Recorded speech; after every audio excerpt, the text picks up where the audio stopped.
The victim of a brutal beating in Jackson County, West Virginia, is now awake and filling in the pieces for police. After lying in a coma for 2 years, investigators considered the case of Wanda Palmer's attack dead in the water. But as News Channel 3's Kim Rafferty reports, the victim, once comatose, now has plenty to tell police, revealing an allegedly violent family affair. Just down the hill from Eileen Palmer is where her daughter, Wanda Palmer, lives.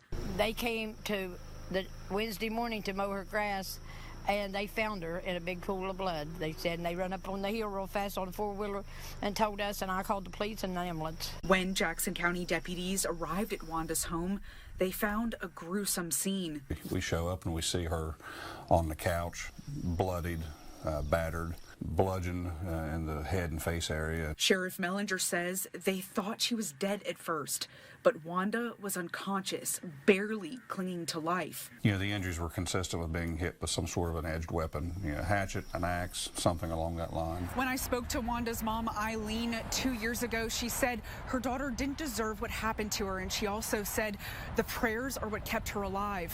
Thank God she's still alive. Thank God. Prayers is really going up for her. Those prayers continued, and 10 days ago, Wanda finally opened her eyes from a coma that lasted 2 years. Though their search was extensive, Sheriff Mellinger says the case was cold.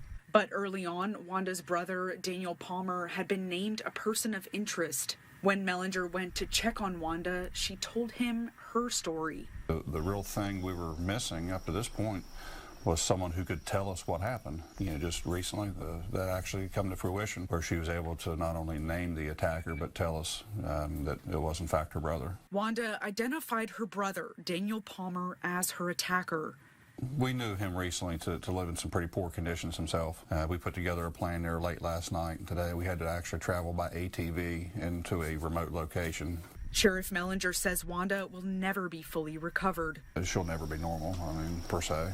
The arrest brings some closure, but the true story is Wanda's resilience. This case is really about the perseverance and the toughness and the strength of the victim in itself. Kim Rafferty, WSAZ News Channel 3, Ripley, West Virginia.